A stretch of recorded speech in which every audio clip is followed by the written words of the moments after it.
নৌপথে ঈদযাত্রা নির্বিঘ্ন করতে সব ধরনের ব্যবস্থা নেওয়া হয়েছে বলে জানিয়েছেন নৌ, রেল, সেতু ও সড়ক পরিবহন মন্ত্রী শেখ রবিউল আলম রবি।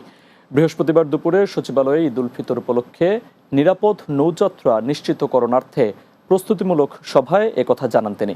মন্ত্রী বলেন, নৌপথে ঈদে যাত্রা নিরাপদ করতে ২৬টির মতো সিদ্ধান্ত নেওয়া হয়েছে। এবারে ঈদযাত্রা নিরাপদ হবে।